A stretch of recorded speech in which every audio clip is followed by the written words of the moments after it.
हे द्वारका माई के बेटा बेटी, शिरडी की दर्शन श्रृंखला में रहस्यमयी कथाओं के साथ बहुत आनंद पाया आपने। और आपने विदाई भी जब लौटते समय द्वारका माई के चरणों को प्रणिपात किया होगा।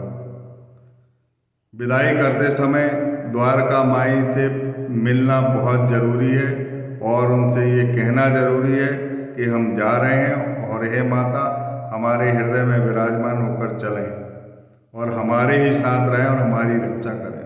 ये आनंद आपने पा लिया।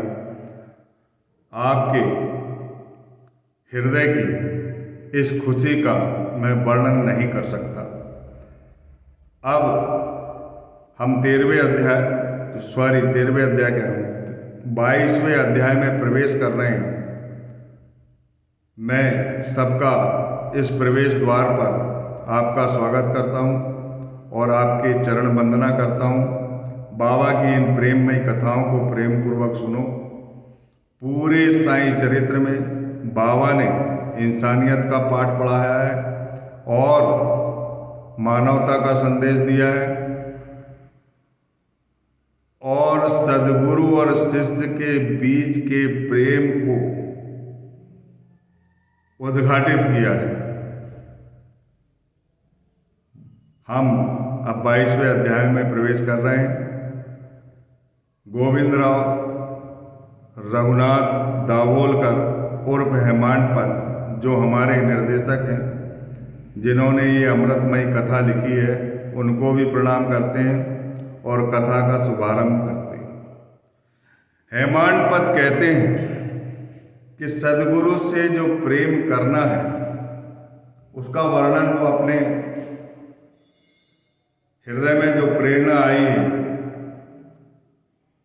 उस हिसाब से बखान करते हैं कि जब पूर्णिमा आती है, चंद्रमा पूरा दिखाई देता है, उजेली रात देखकर हमारा मन अति प्रसन्न हो जाता है।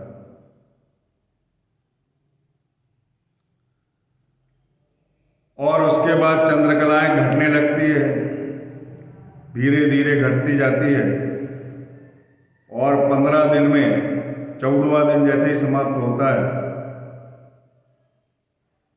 पूरी अमावस्या आ जाती है, चंद्रमा का कोई भी हिस्सा नहीं दिखाई देता और हम चंद्रमा को देखने के लिए ललायित हो उठते हैं। दूज का जो चंद्रमा है वो मन को प्रसन्न करने वाला है। दूज की जो रेखा के रूप में चंद्रमा दिखाई देता है उससे मन बहुत प्रफुल्लित होता है। हेमांडपंत कहते हैं कि जिस तरह वृक्ष की दो शाखाओं के बीच में शाम के वक्त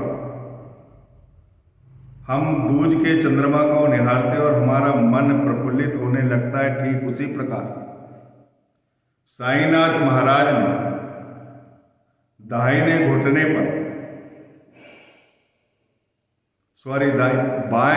पर अपना दायां पैर रखा है और बाएं हाथ की उंगलियां दाएं पैर के पंजे पर इस प्रकार फैली हुई है। जो उनका अंगूठा दिखाई दे रहा है वो मध्यमा और तर्जनी के बीच में दिखाई देता है और हमें उसी प्रकार का आनंद लेना है जिस प्रकार हम दूज का चंद्रमा देखकर प्रफुल्लित हो जाते हैं। हेमांडपंत कहते हैं कि अध्यात्म में आगे बढ़ने के लिए उस अंगूठा को मध्यमा और तर्जनी के बीच में निहारो, तब तुम आध्यात्मिक जगत के अंदर प्रवेश कर पाओ। कितना सुंदर वर्णन किया है हेमांडपंत ने। पूरे साईं चरित्र में वेद वेदांत का रहस्य वर्णित किया है उन्होंने और उन्होंने ये भी कहा है कि जो साईनाथ महाराज की द्वारका माई में विश्राम करता है, उनकी गोद में बैठता है, उसका पालन आजीवन द्वारका माई करती है, क्योंकि वो सबकी माँ है। बाला साहब मेरिकर जो गोपार गांव के मामलतदार थे, सरदार काका साहब मेरिकर के पुत्र थे, उन्हें चितली के दौरे पर जाना था। जब वो चितली के दौरे पर जा रहे थे तो रास्ते में शिरडी पड़ता है। उन्होंने सोचा कि अपनी साईं माँ से मिल लेते हैं, द्वारका माई में चरण वंदना कर लेते हैं, कुछ वार्तालाप भी कर लेते हैं। यह सोचकर वो शिरडी में उतर गए और उतरने के बाद द्वारका माई पहुंचे, चरण वंदना की, उनका हृदय प्रफुल्लित हो गया। अन्य विषयों पर भी बहुत चर्चा की और अंत में जब जाने लगे, जाने के लिए उद्यत हो रहे थे, तो उन्होंने स्वास्थ्य की रक्षा करने के लिए भी अपनी प्रार्थना उनके चरणों पर रखी। बाबा ने अंतर्ज्ञान से जानकर उनको बोला कि जहां तुम बैठे हो यह द्वारका माई है, यह भक्तों के कष्टों को हरती है, दुख और संकटों से बचाती है, संताप और दंश पीड़ा से उन्हें मुक्त रखती है, और आजीवन जो उसकी गोद में बैठता है वह आजीवन अपने बच्चे की रक्षा करती है, क्योंकि सरल भक्तों की वह माँ है और एक सरल हृदय वाली माँ है जो हमेशा कल्याणार्थ चिंतित रहती है। जो उसकी गोद में बैठता है उसे कभी कोई कष्ट नहीं होता, कोई विपत्ति नहीं आती। और फिर अपना बायां हाथ की मुट्ठी बंद करके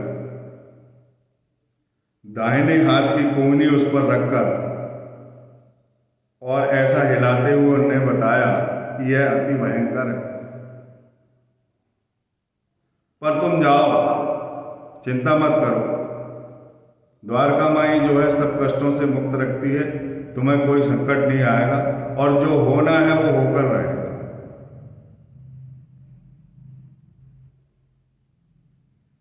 वे चिंतित हो गए बाला साहब, और उनकी चिंता की लकीर देखते हुए साईनाथ महाराज ने कहा कि मेरे सामा को साथ में ले जाओ, अच्छा रहेगा।